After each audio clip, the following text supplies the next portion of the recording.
elecciones, es lunes, el 12 de marzo de 2018. Saludos cordiales a usted que nos acompaña a través de la señal abierta de Canal 23 en los 4 departamentos de la zona oriental de nuestro país, también a quienes nos sintonizan por los servicios de cable de Tigo y Claro a nivel nacional. Estamos en la transmisión simultánea en fanpage de TVO Canal 23, en Periscope, en Twitter y también la tercera opción, descargar desde su smartphone la aplicación TVO Canal 23 y nos acompaña en la transmisión ininterrumpida. Muy rápidamente, antes de presentar al invitado de esta tarde, le muestro lo que tienen los principales medios de comunicación en nuestro país. La prensa gráfica dice: critican elección de candidatos a Corte Suprema de Justicia, observadores piden filtros para evitar vinculados a partidos. Este es el detalle, los observadores que critican elegidos de la Corte Suprema de Justicia con matiz partidaria. Mientras tanto, el Tribunal Supremo Electoral que rechaza caso de Nuevo Cuscatlán y admite San Miguel. Esto está pues a las puertas de que se pueda definir en las próximas horas si una vez que se admite todo el procedimiento, la demostración de las pruebas, en el caso del proceso que hubo de votación en San Miguel, pues habría la posibilidad que incluso se pudieran repetir las elecciones en ese municipio. Pero eso es una decisión que tomará el Tribunal Supremo Electoral. Poca representación de mujeres en la nueva Asamblea Legislativa, la distribución de cómo queda con las fracciones mayoritarias. Bueno, el PCN que tiene una mujer dentro de sus filas también. Ortiz que pide al FMLN mostrar valentía y dar el siguiente paso. Dice: a mi partido FMLN está claro lo que debemos hacer para recuperar la confianza de la familia salvadoreña. No podemos aplicar la misma receta. Dice: mostremos valentía para dar el siguiente paso y pongamos primero el proyecto de cambio a favor de la gente que nos motivó y movilizó. El FMLN, dice Diario El Mundo, deberá devolver parte de la deuda política. Aquí está un ejercicio de la elección que deja FMLN con números rojos ante el Ministerio de Hacienda. Un cálculo con resultados preliminares permite ver que el FMLN queda en números rojos por $224.338 y una aseguradora garantizaría el pago. Los partidos, más de 1.000 actas, presentan inconsistencias. El Tribunal Supremo Electoral que admite recurso de Salgado para anular la elección de San Miguel. Errores en conteo de votos cruzados para los diputados. Marina Marenco, la candidata más votada para la Sala de lo Constitucional. Ahí aparece la fotografía de quienes participaron y fueron elegidos. Y esa es una propuesta de 15 que será enviada a la Asamblea Legislativa por parte de la Federación de Abogados.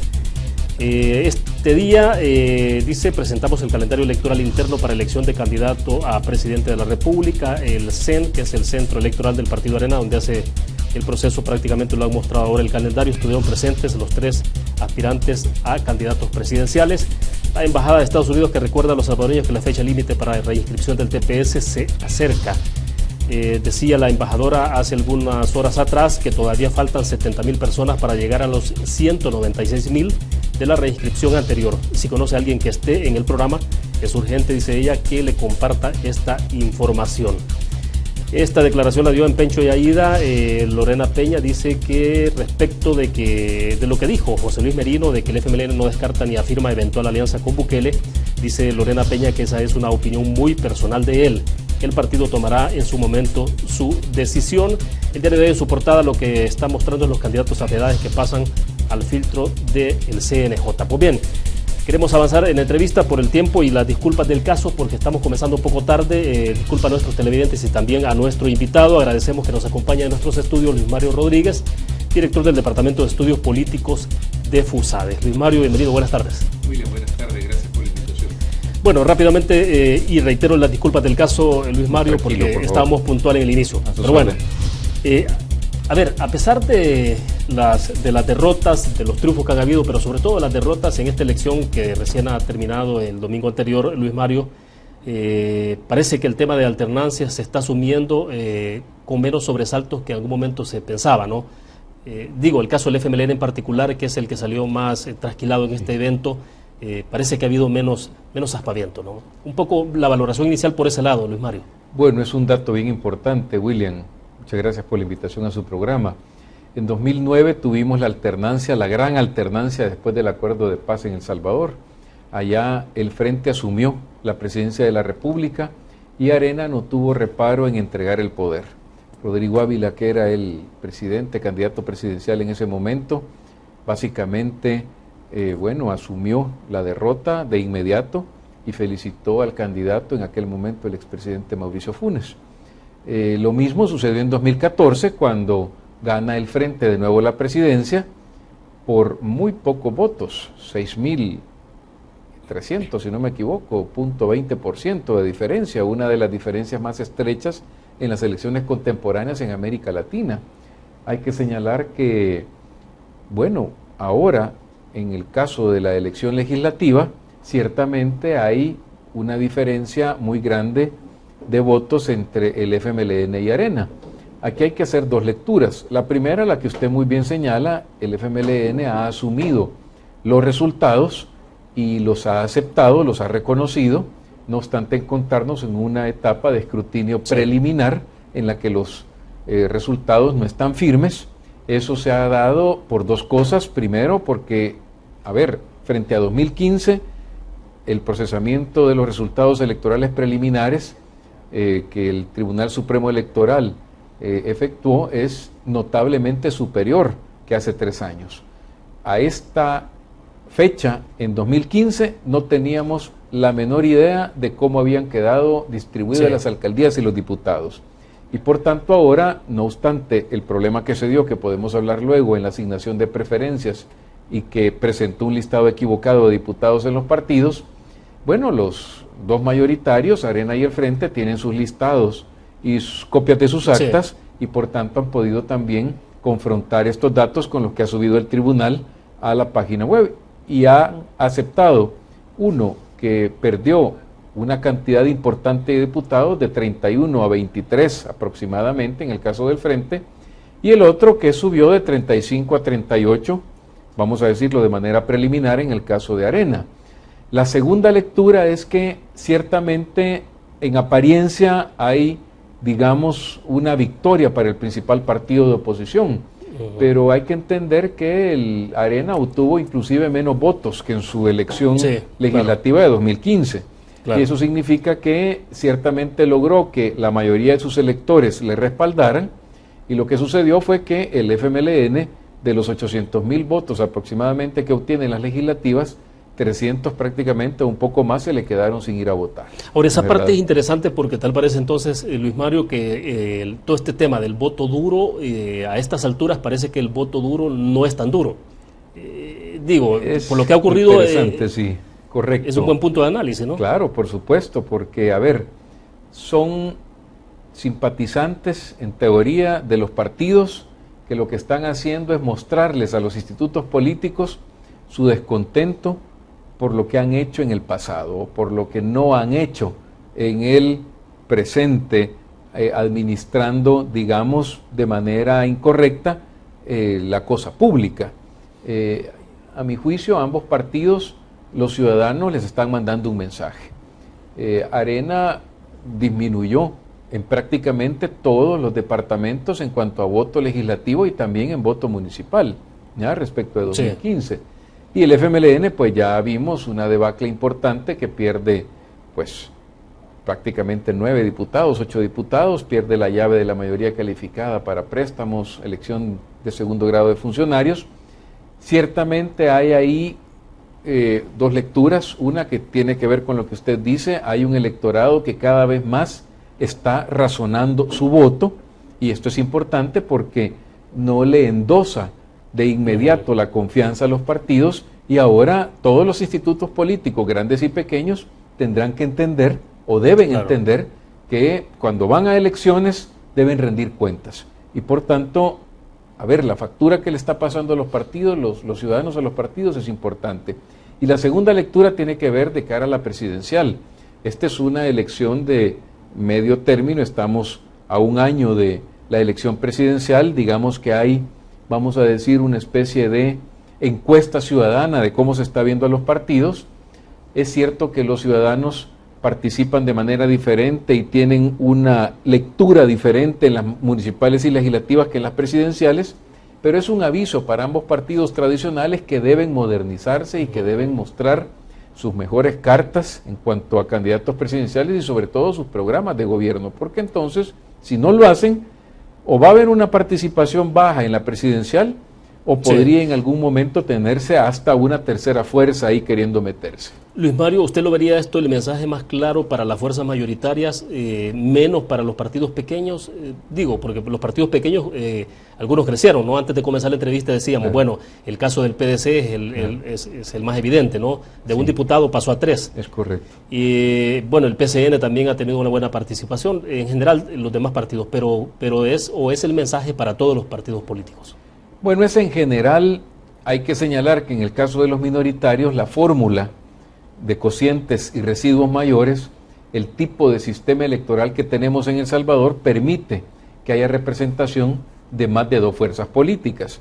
Lo que se procura en un sistema electoral como el salvadoreño, que se llama sistema proporcional, es que estén representadas en la Asamblea el mayor número de expresiones políticas y sociales que pueden existir.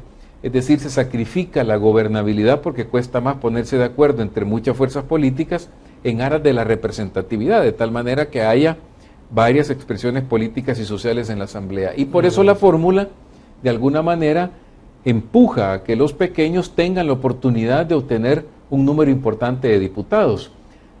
Ahora, sumado a esto, que ya la fórmula todos los años beneficia a los pequeños, tuvieron un beneficio adicional los partidos minoritarios, porque fue tal la pérdida de votos en el caso del partido de gobierno, que reseteó, cambió los cocientes y residuos, en el sentido que para ganar un diputado, por ejemplo en San Salvador, se necesitaron ahora menos votos que en elecciones anteriores. Si en elecciones anteriores en San Salvador se necesitaba como mínimo 26,000 votos para alcanzar un diputado por cociente, hoy bajó eso aproximadamente a 19,000. Y eso ayudó al CD, ayudó al PDC, ayudó a un no partidario inclusive, y no digamos a Gana y PCN. Luis Mario, en términos de ejercicio de práctica de la democracia, la configuración que se tiene desde el tema de residuos y todo esto, ¿sigue siendo lo mejor para este país? Bueno, ese es un tema relevante lo que usted señala. A ver, el tipo de sistema electoral que un país debe tener es el que su sociedad quiere que tenga y el que negocian y discuten las fuerzas políticas al interior de la Asamblea. En nuestro caso debemos poner sobre la mesa y debemos tener un debate, tomarnos el tiempo para analizar si el sistema electoral salvadoreño, con los cambios que hemos tenido desde el 2010 hasta el momento, es el que realmente, representa lo que los salvadoreños queremos como método para elegir a nuestros representantes. Resulta que con las demandas ciudadanas interpuestas ante la sala ha reconocido la violación de una serie de derechos políticos y entonces ha incorporado en el sistema electoral temas como el de las listas abiertas, donde podemos cruzar el voto, a pesar que seguimos combinándolo con circunscripciones muy grandes como la de San Salvador, que tiene 24 diputados, y no es compatible las listas abiertas con circunscripciones tan grandes. Deberíamos tener quizás distritos de un solo diputado o menos, así que revisar qué efectos está teniendo nuestro sistema electoral, qué tan complejo está siendo para que los ciudadanos en el interior del país voten, debemos ponerlo sobre la mesa. Ahora, esto no debe ser excusa para que el Tribunal Supremo Electoral continúe en futuras elecciones diciendo que si fracasa la elección es culpa de la sala, como ha venido haciendo el presidente del Tribunal Supremo Electoral. Exacto. Eso no puede seguir. Por suerte, ahora, ante la presión ciudadana que hicimos para que no se repitieran los problemas de 2015, Tribunal Supremo Electoral, hay que reconocer, administró la elección de manera notablemente superior al 2015.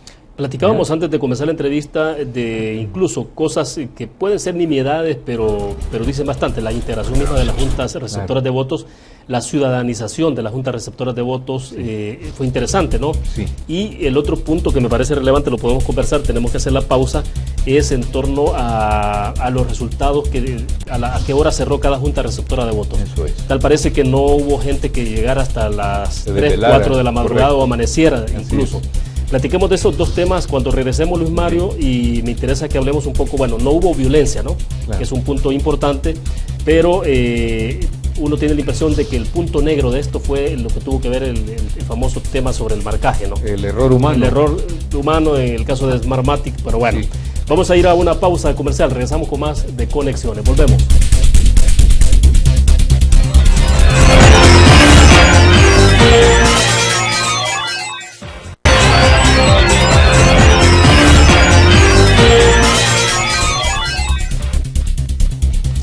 un gusto que siga con nosotros. Transmitimos en vivo desde la ciudad capital, San Salvador. Luis Mario Rodríguez, director del Departamento de Estudios Políticos de FUSADES, está con nosotros en nuestros estudios. Luis Mario, nos quedamos en el punto anterior, entonces, varios puntos para tratar de avanzar, ¿no? A ver si es posible que corramos en ese análisis, digo, por cuestiones de tiempo. ¿Cómo se puede perfilar en términos de decir, bueno, la ciudadanización de las juntas receptoras de votos, correcto, el tema de que no hubo violencia entre los partidos políticos, la celeridad con la que ya nadie se quedó, digamos, hasta las horas de la madrugada o por lo menos hasta el siguiente día trabajando en la junta receptora de votos? ¿Cómo se ve eso en función para que lo veamos en perspectiva después sobre el punto negro de esta elección? Correcto. A ver, tomemos el punto de en medio, violencia política, a diferencia de otros países en América Latina donde la violencia política se traduce en asesinatos de candidatos a diputados, alcaldes, sobre todo por la influencia, en el caso de Centroamérica, unos países centroamericanos y México, del narcotráfico. En el caso salvadoreño, la violencia política, gracias a Dios, ya no tiene los matices que tuvo allá antes del acuerdo de paz, donde sí había ese tipo de situaciones, o mataban alcaldes o candidatos. Ahora, ciertamente, la amenaza más grande es la que podría dar las pandillas en el caso salvadoreño.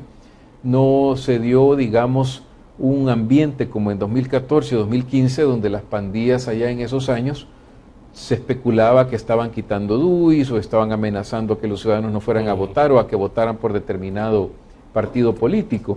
Esas denuncias o no se dieron o fueron muy pocas y no vimos, digamos, una denuncia ante la Fiscalía General de la República para examinar y evaluar esto, investigarlo. Así que en ese sentido, salvo algunos conatos internos, digamos, al calor de situaciones entre los vigilantes de partidos, no podemos reportar o no reportamos, gracias a Dios, ninguna situación anormal en ese sentido, ¿no? La Junta Receptora sí es un punto importante de destacar. Por primera vez le tocaba administrarlo al Tribunal Supremo Electoral. El gran temor era que no pudieran integrarlas, y lo que hizo el tribunal, para que entendamos todos, es que sobrevendió el vuelo. ¿En qué sentido? Básicamente tenía más personas de las que necesitaba para integrar la Junta Receptora de votos. Y complicado eso, ¿no? Porque terminó generando un poco no solo confusión, sino malestar, malos entendidos. Malestar sobre todo en los que resultaron del sorteo y que fueron a las capacitaciones y que después no se les entregó la credencial, o habiéndoseles entregado, fueron al centro de votación y quedaron como suplentes, a pesar que iban a integrar.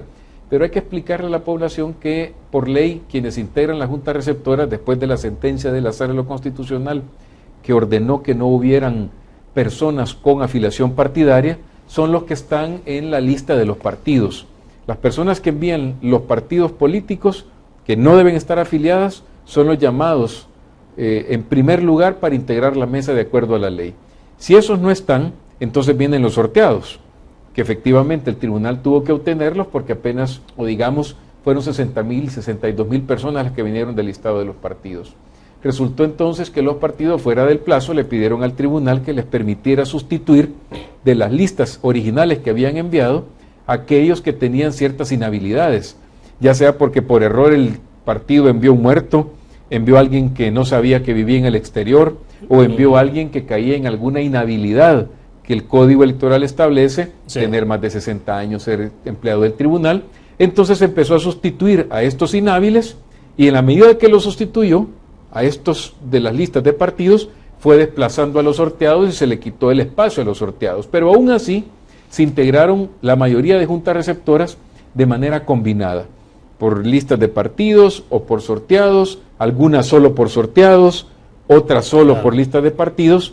Y esto fue generando una, digamos, relación que no habíamos visto en otros eventos electorales entre los miembros de las juntas receptoras, hasta de camaradería, no tanto partidaria, sino que ciudadana, de tal forma que se ayudaban con la comida, o que cuando discutían un voto nulo, no lo hacían tanto por defender a un partido, sino por defender la ley. Aunque sí hubo mesas integradas solo por miembros de partidos, aunque no afiliados formalmente, donde sí hubo, digamos, lucha por el tema, ¿no?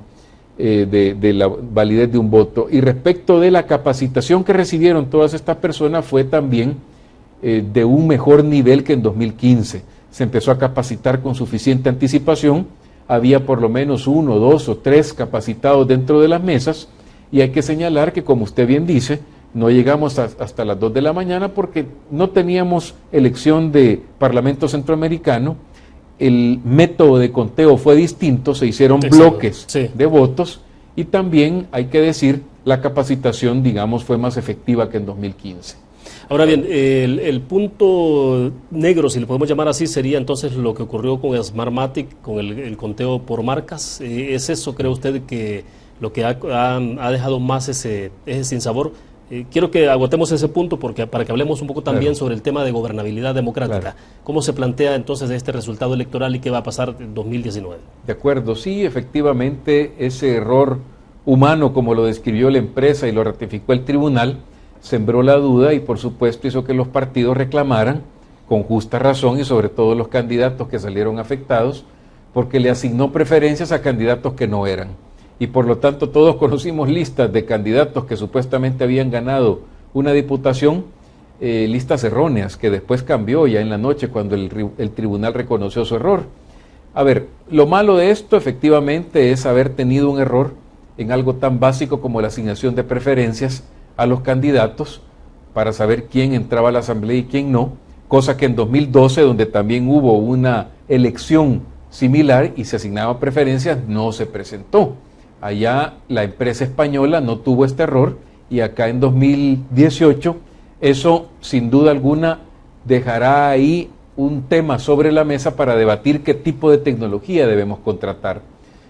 Hay que señalar que el tribunal hizo bien en reconocer el error el mismo día, ciertamente horas después que el error había pasado y que ya se habían conocido listas con errores, pero bueno, asumió la responsabilidad el mismo día, en un momento en que estábamos todavía en el escrutinio preliminar, donde los resultados no están firmes y donde se puede por parte de los candidatos interponer recursos. Periodísticamente traté de resumir en un tuit un poco lo que había pasado con esto, Luis Mario.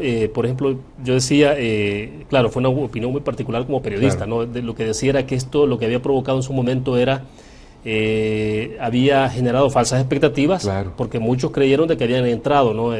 Como diputados. Luego erosionó de alguna forma la legitimidad, digamos, no la legalidad, sino la legitimidad de los que sí eran los reales. Y por el otro lado había generado un debilitamiento de la credibilidad en el sistema democrático mismo, o sea, porque parece que uno pensaría que, bueno, o sea, no es tan fácil medir ese tipo de golpes que se generan, pero sí tiene varios niveles de afectación. Sin duda, ¿verdad? Ahí podía extrapolarse el error y alguien podía empezar a decir, bueno, mire, si hubo problemas con las marcas, de seguro problemas también con los votos fraccionados y con los votos enteros, y entonces recontemos de nuevo y abramos todas las urnas. Si hubiese sido un caos, y también los partidos nos mostraban una madurez ante el error que reconoció el tribunal. Lo esencial de esto, insisto, William, es que en las próximas elecciones, y bueno, ahora que termine el escrutinio, que todavía está el escrutinio final ahí desarrollándose, hay que garantizar que el procesamiento que se está haciendo es correcto, sin ningún error, con acceso a técnicos de parte de los partidos políticos, de los que han quedado todavía como observadores internacionales de la OEA y de la Unión Europea. Nosotros mismos como sociedad civil, que tuvimos observación electoral nacional, hemos estado presentes en la feria, tratando de garantizar este tema, pero ahí deben ser sobre todo los técnicos en informática, ¿no? Y evitar, por supuesto, esto en el futuro, porque a ver, mientras no se tenga otra jurisprudencia, vamos a tener siempre este tipo de listas abiertas y necesitamos una tecnología sofisticada para contar. Eso nos daría oportunidad de conocer los resultados de la misma noche del evento y que se nos garantice la experiencia y que no hayan este tipo de errores, ¿verdad? Una última pregunta sobre este tema en particular, Luis Mario. Lo que tenemos ahora, por ejemplo, son ya el proceso de impugnación y todo en el caso de San Miguel, por ejemplo, que es relevante, me parece, Zacatecoluca, que se está discutiendo mucho en este momento en mesa, se estaba diciendo que si, porque hay un acta que solo tiene una firma, pero que si el tribunal validaba, el partido Arena podía recuperar esa comuna, o también el FMLN, pero estaba muy cerrado, muy estrecho el margen. Y el otro caso de San Miguel, donde se conoció, bueno, hay un famoso video ahí, que creo que usted lo habrá visto, donde un joven de la mesa sacó papeletas, del paquete de papeletas, se lo pasó a alguien por detrás, y bueno, la persona está capturada, hay un proceso abierto, pero bueno, está todavía, el Tribunal Supremo Electoral tiene que definir para que presenten pruebas, ¿no? Y después determinar si se hace nuevamente elección en San Miguel. ¿Cómo se ven esos puntos? Bueno, a ver, son situaciones ciertamente importantes, sobre todo para aquellos candidatos que tienen la expectativa, uno de ganar, otro de que le arrebataron el triunfo, y sobre todo los ciudadanos que queremos que se respete la voluntad popular. Aquí es donde debe funcionar la institucionalidad. Los candidatos, en el caso de San Miguel, tienen todo el derecho de interponer los recursos que la ley les permite, en este caso el recurso de nulidad de la elección que ha sido admitido por el Tribunal Supremo Electoral. Habiendo sido admitido, el tribunal tiene que realizar el proceso que la ley establece, que es presentación de pruebas, evaluación de estas pruebas, y luego, en función de eso, señalar si se repiten o no las elecciones en este departamento. En la medida que haga bien, de manera transparente, frente a los ciudadanos y conforme a derecho este proceso, en esa misma medida los ciudadanos, en este caso migueleños, van a quedar conformes con el resultado, de tal manera que el tribunal tiene en sus manos una situación muy importante que tiene que resolver, insisto, frente a los ciudadanos, conforme a derecho, de tal manera que no quede ninguna duda que se respetó la voluntad de los ciudadanos en la elección para alcalde principalmente, que es la que se está cuestionando. Hay otras disputas, como usted bien lo ha dicho, en el caso de San Vicente mencionaba, no, Zacatecoluca mencionaba, donde hay un acta sin firmar, tiene que resolverse también por parte del Tribunal Supremo Electoral cuál es la decisión, porque son resultados muy estrechos, de tal manera que por cientos de votos apenas se podría ganar o perder la elección. Aquí aplica también la madurez que deben tener los partidos, los candidatos, para que cuando el tribunal dé su resolución, ¿ya? Puedan aceptar este resultado. Mire, claro. En 2014, por 6,000 votos, perdió la presidencia de la República. Uno de los candidatos interpuso recursos ante el tribunal y ante la sala, no logró que ninguno prosperara y aceptó el resultado. Aquí, tanto si se repite la elección en San Miguel, por poner el caso, o no, ¿ya? Dependiendo de lo que diga el tribunal, lo importante es que se acepten esas decisiones institucionales por los candidatos. Bueno, perfecto, nos quedamos en el punto, vamos a hacer la última pausa comercial, regresamos con más.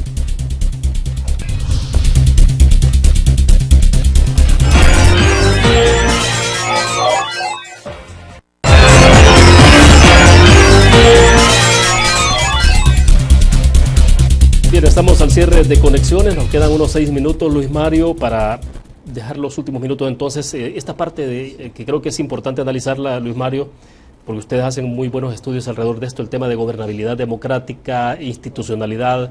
¿Cómo se ven estas elecciones, el resultado mismo, configuración de Asamblea Legislativa y en perspectiva para 2019? Bueno, William, hay dos cosas, ¿no? Un dato que la ciudadanía lo va a entender con claridad. La disminución del número de diputados que el FMLN ha tenido de 31 a 23 de manera preliminar en este momento, le quita al partido de gobierno la posibilidad de intervenir en decisiones de mayoría calificada, aquellas que necesitan 56 votos.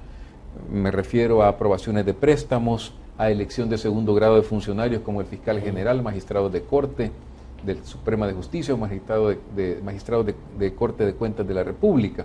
Eso no significa que quienes logran más de 56 votos deben excluir al partido de gobierno. Lo ideal es que ojalá puedan hacer coaliciones, puedan discutir y todos unánimemente, por ejemplo, elijan al próximo fiscal general de la República. Ahora, pero esto pasa por romper una práctica que ha sido muy habitual en Asamblea Legislativa, ¿no? Porque todo se define y si hablamos de derecha e izquierda, igual la derecha, igual la izquierda, lo sigue haciendo el FMLN en términos de aritmética legislativa, ¿no? Sí. Y al final eso es dañino, o sea, no tiene ningún efecto positivo al final para el país. Claro, es dañino.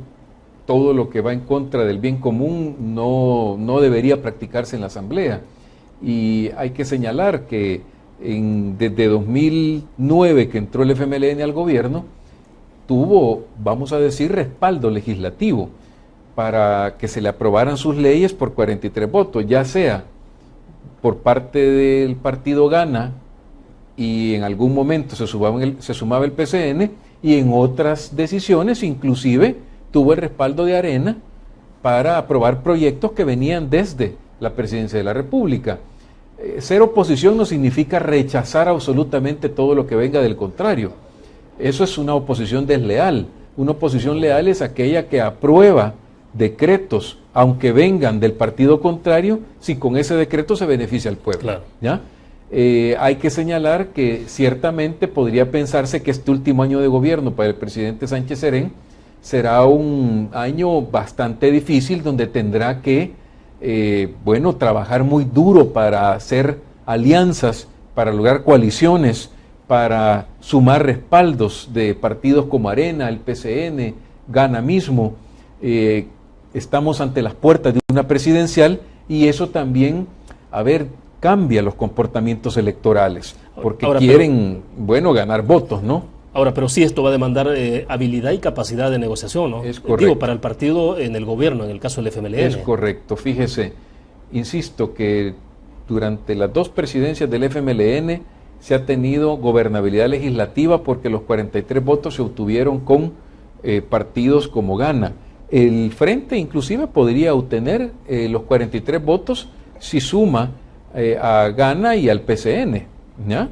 Estamos entonces hablando que, ahí lo importante es que logren presentar proyectos que benefician a la ciudadanía, que no son populistas en el sentido de programas asistencialistas solo de cara a las presidenciales, que no tienen sostenibilidad en el tiempo, ni plata para que se sigan pagando una vez ha terminado, digamos, una parte del programa. Claro. Hay que señalar también que en términos de gobernabilidad, no solo nos estamos jugando que la presidencia de la República pueda continuar con proyectos en beneficio de la gente, siempre y cuando estos sean sostenibles en el tiempo, serios y que obtengan el respaldo de los partidos de derecha en este caso, sino que también nos estamos jugando la independencia de las instituciones. Y esto es un mensaje bien importante para los partidos que logran 56 votos, inclusive prescindiendo del FMLN. Si eligen malos funcionarios, fiscal general, magistrados de Corte Suprema de Justicia, magistrados de Corte de Cuentas, todo el avance que se ha tenido en transparencia, acceso a la información, combate a la corrupción, digamos que esos retrocesos se los van a achacar a la derecha del país. Por eso es importante que ojalá o elijan por unanimidad, o si no logran que el Frente vote con ellos, que elijan buenos candidatos que van a surgir de la lista que ya los abogados votamos este sábado, de los que va a elegir el Consejo Nacional de la Judicatura, aunque por ahí en del sábado se colaron algunos afiliados al FMLN, ¿verdad? O por lo menos cercanos a, y luego que ya cuando empiece la de fiscal general, ojalá hagan una buena decisión también de los postulantes que lleguen a la Asamblea. Pero ahora sí, entonces, el balón está en la cancha de la derecha, digamos, si lo podemos llamar en términos generales, ¿no? Digamos que tanto la mayoría simple para aprobar leyes como la calificada para las decisiones que he dicho, sí podrían tomar decisiones solo la derecha y tiene que administrar ese poder con responsabilidad. Bueno, se nos ha agotado el tiempo. Gracias, Luis Mario, por compartir con nosotros. William, muchas gracias, un gusto. Bueno, perfecto. Terminamos de esta forma Conexiones. Gracias a ustedes que nos acompañaron. Nos vemos mañana a 5 de la tarde en punto. Alberto Arena estará con nosotros haciendo un análisis también sobre el resultado electoral, implicaciones para el Partido Arena, para el FMLN de manera especial. Gracias por su fiel sintonía. Buenas tardes.